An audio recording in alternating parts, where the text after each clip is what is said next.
नमस्कार मित्रों, आप सुन रहे हैं मुंशी प्रेमचंद्र की लिखी कहानी बेटी का धन।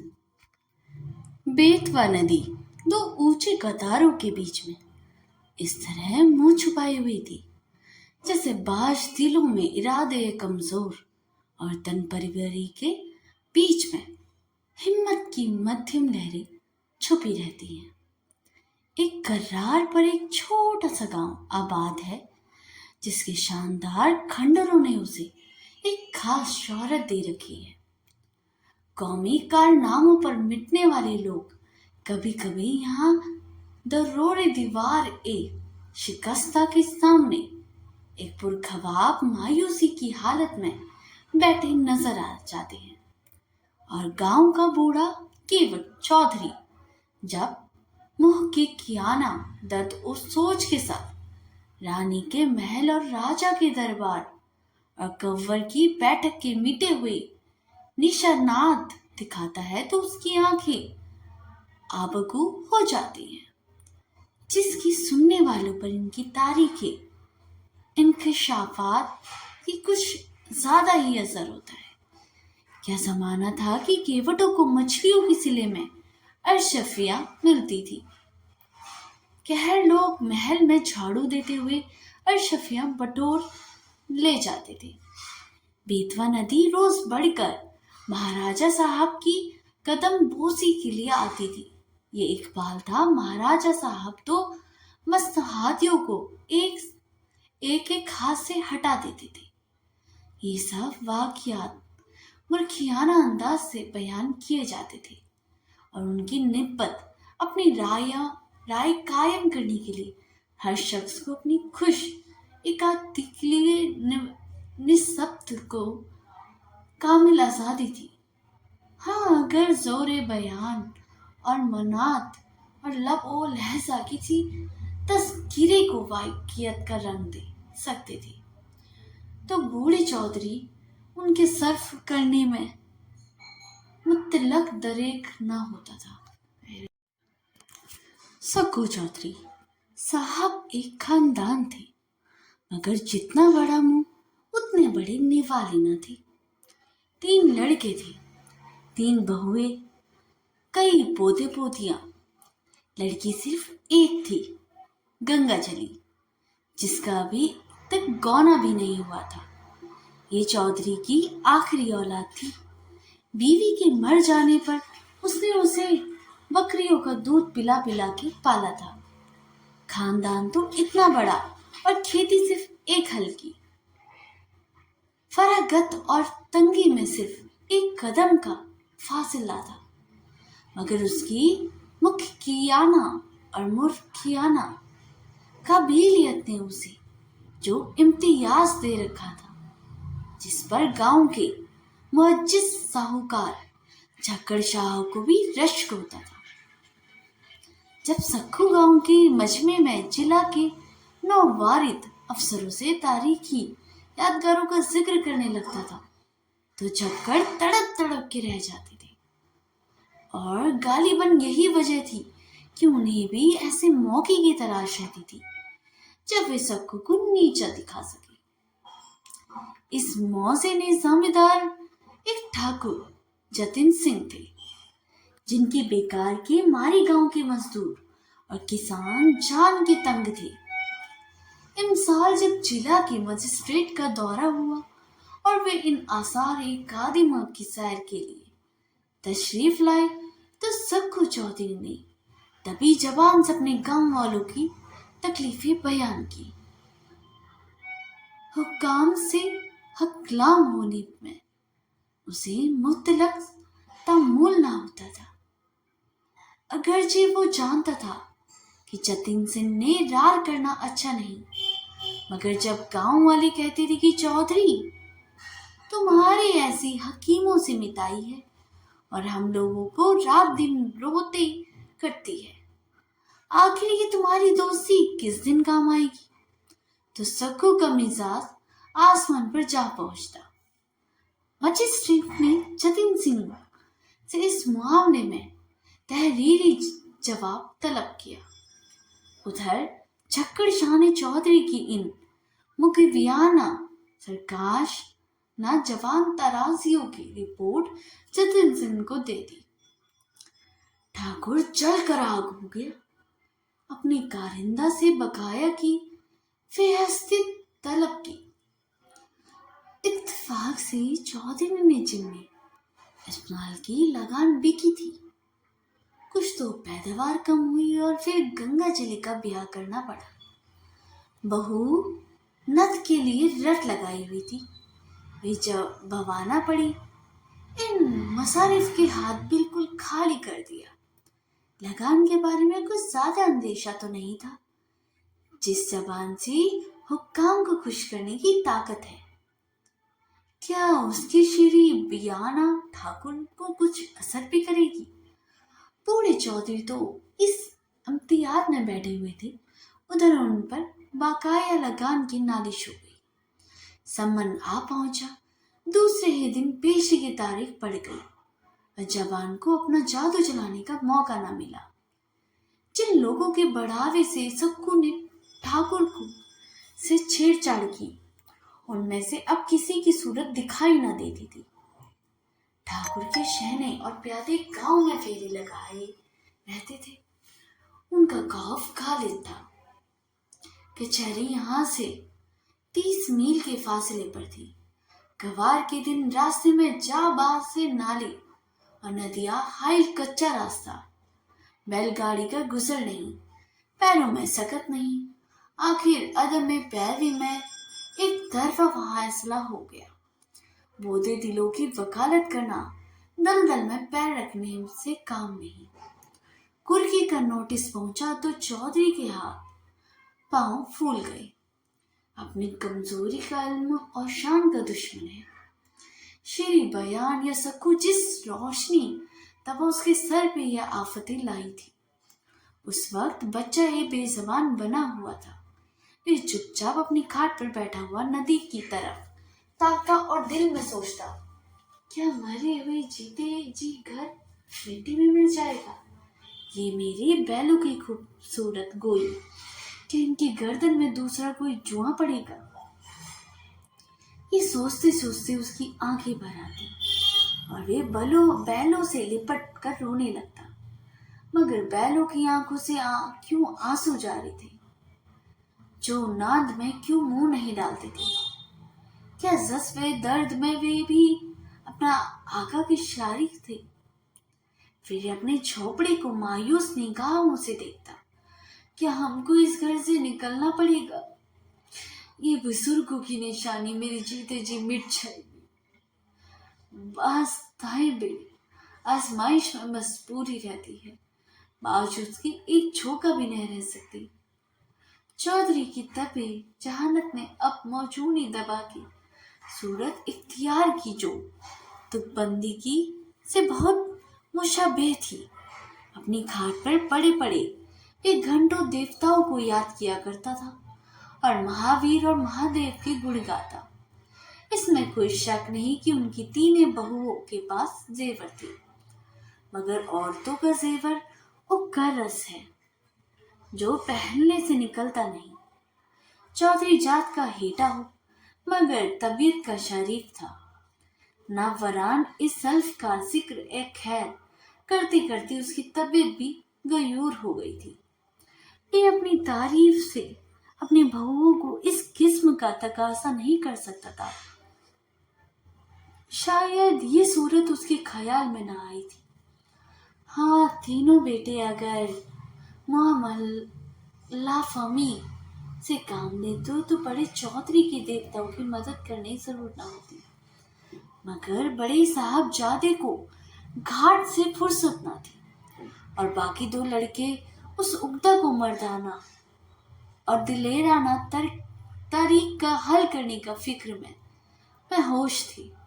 काश सतीजन इस वक्त उन्हें कहीं अकेले मिल जाते। मछली जिंगुर ने कहा, हाँ, इस गांव में क्या रखा है? क्या कमाएंगे वही खाएंगे, मगर जतिन सिंह की मूछे एक करके चुन लूंगा। छोटे फक्कड़ एंड कर बोले, मुझे तुम चुन लेना, नाक मैं उड़ा दूंगा, नकटा बने घूमेगा। इस पर दोनों ने कहा लगाया और मछली मारने के लिए नदी की तरफ चल दिए। इस गांव में एक बूढ़े ब्राह्मण भी रहते थे। मंदिर में पूजा करते थे।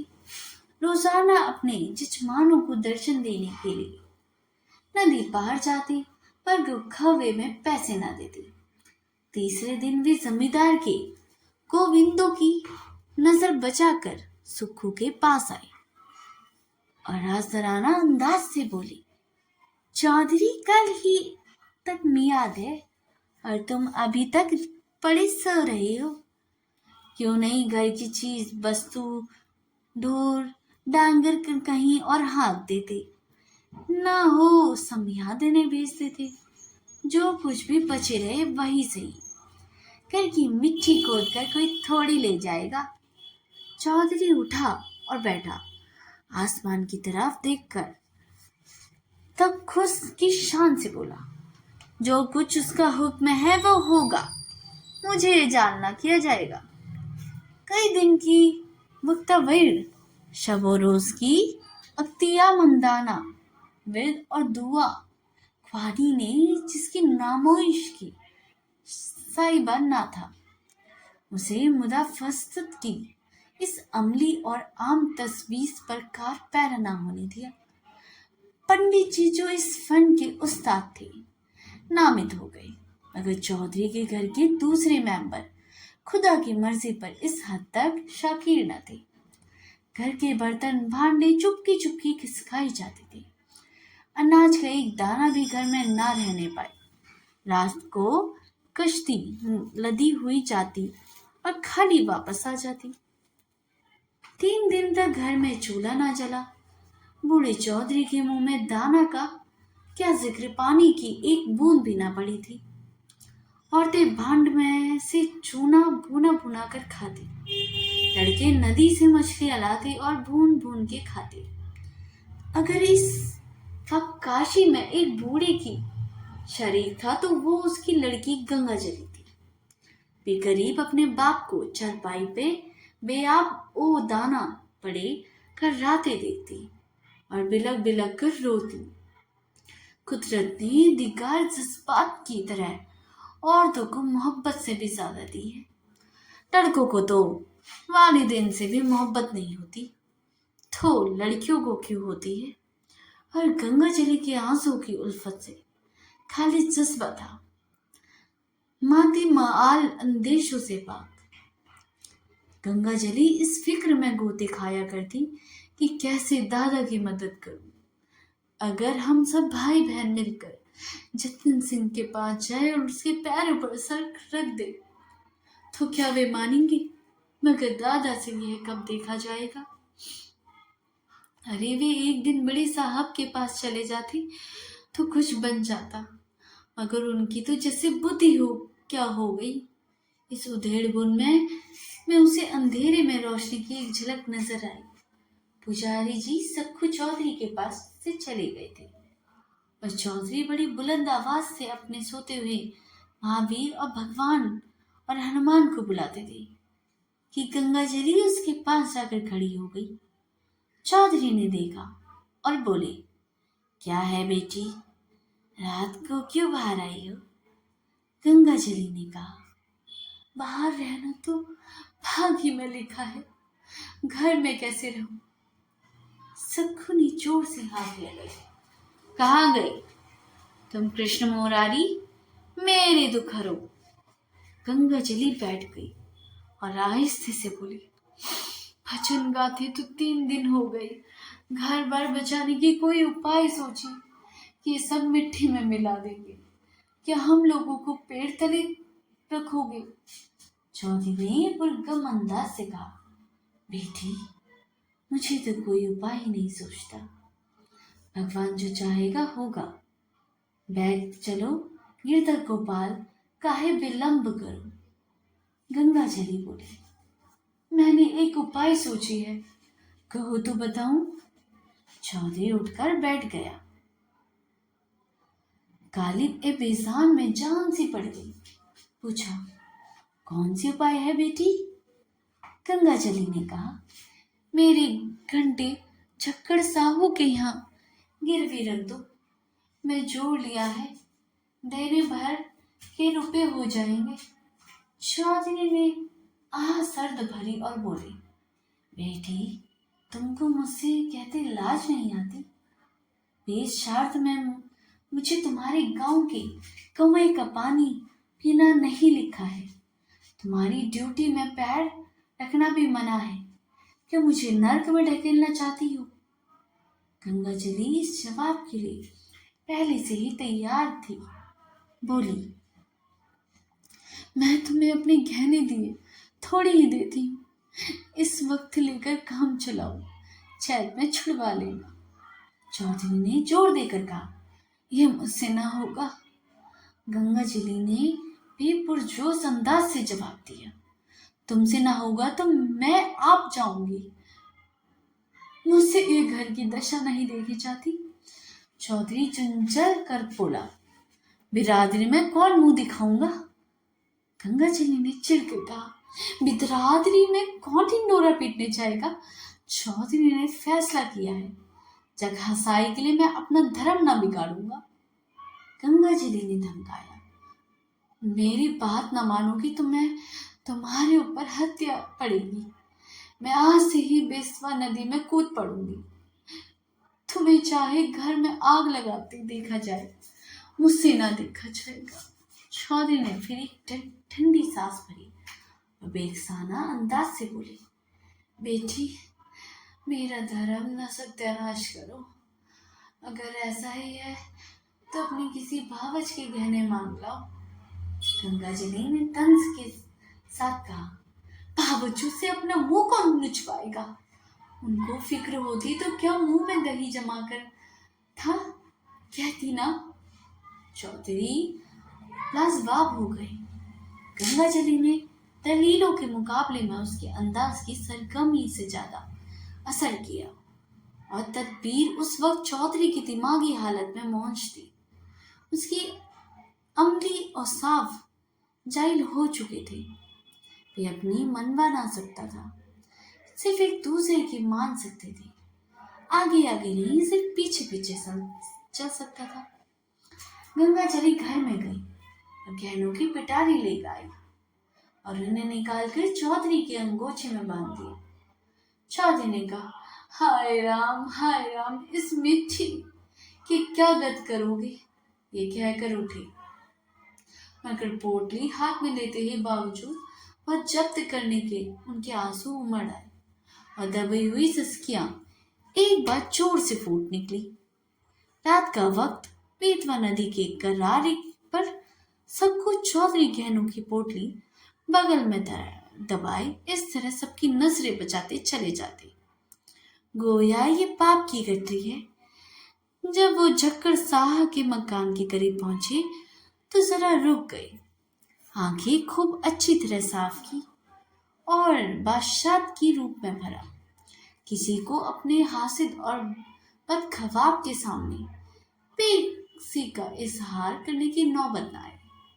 जिंदगी इससे ज्यादा अलगनाक और हादसा नहीं है, लेकिन जब ऐसी जरूरत आई पड़ी तो फिर जज्बात पर एक खूब मोटा पर्दा डालना चाहिए। झक्कड़ शाह धागे की कमाने वाली एक मोटी ऐनक लगाई, कुछ बड़ी खाते सामने फैलाए, नारियल पीते थे और चराग की धुंधली रोशनी में उन अरफों को पढ़ने की कोशिश वे सूद करते थे जिसमें स्याही का बहुत किफायत शराना इस्तेमाल किया गया है। बार बार ऐनक को साफ करते और आंखें मलते थे, मगर चिराग की बत्ती को उकसाना या दोहराना मुनासिब या ख्याल न करते थे। इतने में सुखू चौधरी ने कहा, जय राम जी की, जय राम जी की। झक्कर ने ऐनकों की आड़ से देखा, आवाज पहचानी और बोले, जय राम जी चौधरी, जय राम जी चौधरी। कहो इस मामले में क्या हुआ? ये लेन देन पड़ा पाजी का में, दिन भर सर उठाने की छुट्टी नहीं मिलती। चौधरी ने पोटली के रानों तले छुपाकर लापरवाही के अंदाज से कहा, अभी तो कुछ नहीं हुआ, कल इस राय डिग्री होने वाली है। ठाकुर साहब ने जाने कब की और निकाली है। अगर हमको 2-3 दिन की मोहलत मिलती तो डिग्री ना जारी होने पाती। जट साहब बड़े साहब दोनों हमको अच्छी तरह जानते थे। अभी इसी साल मैंने उनसे नदी किनारे घंटों बातें की, मगर एक तो बरसात के दिन, दूसरे एक दिन की मोहलत भी नहीं। क्या करता, मुझसे एक वक्त रुपयों की फिक्र है। झक्कर ने ताज्जुब अंगेज लहजे में कहा, तुमको रुपयों की फिक्र? घर में भरा हुआ है, वो किस दिन काम आएगा? झक्कर साहब ने ये बात तन से कही थी। उन्हें और अपने सारे गांव इस बात पर यकीन एक कामिल था। हमारे पड़ोसियों को दुनिया में किसी और बात का इतनी जल्दी यकीन नहीं होता जितना हमारी खुशहाली का। चौधरी का बहरूप खुलने लगा और बोले, शाहजी, रुपया होते तो किस बात की चिंता थी? तुमसे पर्दा कौन सा है? 3 दिन से घर में चूल्हा नहीं जला, सारे घर में रोना पीटना पड़ा है, और अब तो हमारे बसाए बसूंगा। ठाकुर ने तो उजाड़ने में कोई कसर नहीं छोड़ी।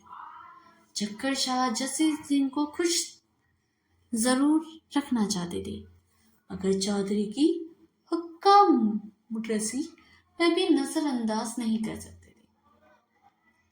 अगर असल मासूद मुकरब आसानी से वसूल हो जाए तो चौधरी को जरे बार एहसान करने में कोई तामुल नहीं होता था। क्या अजब है, उसी शख्स की चार जुबानियों की बदौलत इनकम टैक्स से निजात हो जाएगी, तो बावजूद इकफाए आमदनी की मुहद्दिद कोशिश हुई। उनकी तोंद की राह रोज बरोज माइल ए फरवानी था। बोली, क्या चौधरी, घर से हम भी आजकल तंग हैं, लेने वसूल नहीं हुए, टैक्स का रुपया देना पड़ा, तुम्हें कितना रुपए दरकरार होगा? चौधरी ने कहा, 150 रुपये की डिग्री है, खर्च वर्च मिलाकर 100-200 के लगभग समझो। चक्कर अपने वालों को खेलने लगे। पूछा, तुम्हारे लड़कों ने कुछ मदद ना की? तो वो सब कुछ ना कुछ कमाते ही थे। साहू का ये निशाना ठीक पड़ा। लड़कों की लापरवाही से चौधरी के दिल में पुखरा समा वे उलट पड़े। बोले, भाई, अगर लड़के किसी लायक होते तो किसी की क्यों आता? उन्हें तो अपने चैन आराम से मतलब है। अब गृहस्थी का बोझ मेरे सर है, मैं उसे जैसे चाहूंगा संभालूं। उनसे कुछ सरोकार नहीं, मरते दम भी गला नहीं छूटता। मरूंगा अब खाल में घुस भुरवा कर छोड़ेंगे। ये गृहस्थी नहीं, ये जंजाल है। झक्कर ने दूसरा तीरा मारा और भी कड़ी पड़ा। क्या बहुओं से भी कुछ न बन पड़ा? चौधरी ने जवाब दिया, बहू बेटे सब अपनी अपनी फिक्र में मस्त है। मैं 3 दिन द्वारे पर बेदाना पानी पड़ रहा था, किसी से बात न पूछी, कहाँ से सलाह, कहाँ से बातचीत। बहुओं के पास रुपया ना हो, मगर गहने तो हैं, और मेरे ही बनवाए हुए हैं। इस साड़े पर 2-2 थान उतार देती और बाद में छुड़वा न देता। एक दिन सदा यूं थोड़े ही रहेंगे। चक्कर समझ गए कि यह महज जबान का सौदा है, और जबान के सौदे भी भूल कर भी नहीं करते। बोले, तुम्हारे घर के आदमी भी अनूठे हैं। क्या इतना भी नहीं जानते कि बूढ़ा रुपये कहाँ से लाएगा? जमाना और तरह का है, या तो कुछ जायदाद लिखो या फिर गहने पौधे हों। इनके बगैर रुपया कहाँ है, जिसमें से जायदाद सैकड़ों बखेड़े हैं। सुविधा इसी गिरवी रखने में होता है। हाँ, तो जब घर वालों की यही मत है तो तुम्हें हैरान क्यों होते हो? यह ना होगा बदनामी होगी, लोग हंसेंगे, मगर इस लाज को कहाँ से निभोएंगे? चौधरी ने बेकसाना अंदाज से कहा, झक्कड़, यही इलाज तो है, और जो मारे डाली है। तुमसे क्या छुपा है, हमारे दादा बाबा महाराज की सवारी के साथ चलते हैं, और अब आज का दिन ये आगाया है कि घर की दीवारें कहाँ तक बिकी जाती है, कहीं मुंह दिखाने की जगह न रहेगी। ये देखो गहनों की पोटली, इलाज ना होती तो मैं इसे लेकर कभी ना यहाँ आता, मगर यह धर्म इसी लाज निभाने के लिए सिर पर लिया है। जाकर ने ताज्जुब से पूछा, ये गहने किसके हैं? चौधरी ने सिर झुकाकर बड़ी मुश्किल से कहा, मेरी बेटी गंगा चली गई। चक्कर ने दिल सोची के साथ कहा, अरे राम राम राम राम। चौधरी बोले, डूब मरने को जी चाहता है? चक्कर ने कहा, शास्त्रों में बेटी के गांव का रुख तक देखना मना है। चौधरी ने अपनी मजबूरी बताई, न जाने नारायण कब मौत देंगे। 3 लड़के ब्याही, कभी उनके दरवाजे की सूरत ना देखी। परमात्मा ने अब तक ये टेक निभाई, मगर अब न जाने मिट्टी की क्या दुर्दशा होने लग गई। छक्कर शाद लेखा जो कुछ बख्शीश सो के जरिए उसूल से पाबंद थे, सूद की एक कौड़ी भी ना छोड़ते थे। 1 महीना 1 दिन भी लग जाए तो पूरे महीने का सूद वसूल कर लेते, मगर नवरात्र के दिनों में रोज दुर्गा का पाठ करवाते थे। पितृपक्ष के दिनों में रोजाना ब्राह्मणों को सीधे बांटते। महजबी अकीद और महजबी फैयाजी हमारे साहूकारों का जेवर है। झक्कड़ के दरवाजे पर साल में 1 बार भागवत जरूर होती थी। कोई गरीब ब्राह्मण लड़की के ब्याह के लिए उनके सामने दस्ते सवाल फैलाए उन मायूसी न होती थी। ब्राह्मण कितना ही मोटा ताजा क्यों न हो, उसके दरवाजे पर मुहज्जस नफरीन और फटकार नहीं सुननी पड़ती थी। उनके मजहब में बेटी के गांव और कुएं में पानी पीने के मुकाबले में प्यास से मर जाना जहाँ बेहतर था। वे खुद उस वसूल के सख्ती के पाबंद थे और इस पाबंदी की कद्र थे। उन्हें इस वक्त चौधरी पर रहम आया। ये शख्स जिसने कभी ऊंचे ख्यालों को दिल में जगह नहीं दी, इस वक्त जमाने की कश्मकश में मजबूर होकर अधर्म पर उतर आया है। इसे धर्म की रक्षा करनी चाहिए। ये ख्याल आते आते झक्कड़ शाह गद्दी पर उठ बैठे और तस्कीन बख्श अंदाज से बोले, वही परमात्मा है जिसने अब तक ये टेक निभाई है, अब भी तुम्हारा प्रभु निभाएगा।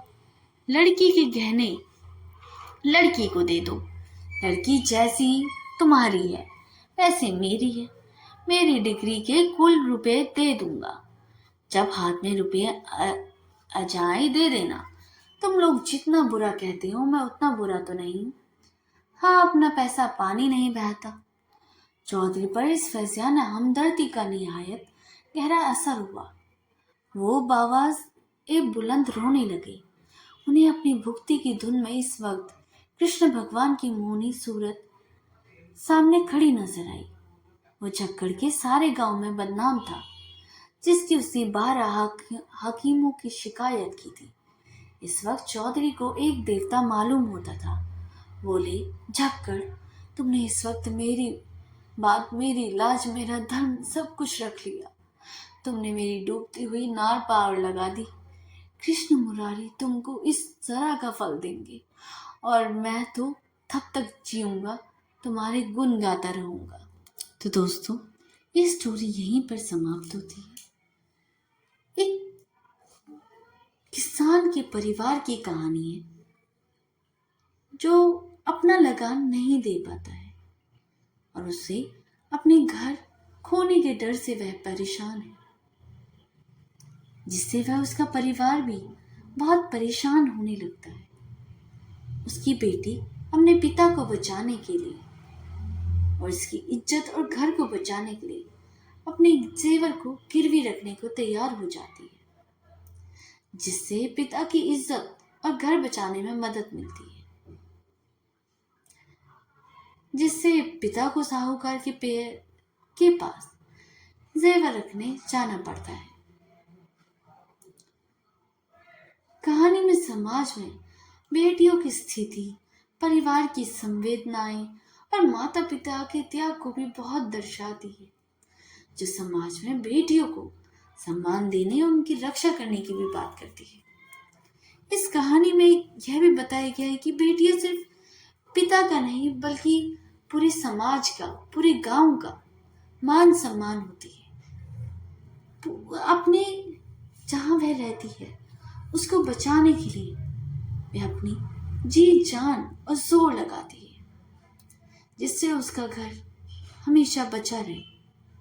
ये कहानी एक ऐसी कहानी है जो आपको दिल को छू लेगी और सोचने में मजबूर कर देगी कि एक बेटी होना कितना बड़ा और उसका फर्ज निभाना बहुत बड़ा एक काम होता है बेटी का, जिससे बेटियां अपने घर वाले, अपने ससुराल वालों को सबको सुखी रख पाती हैं।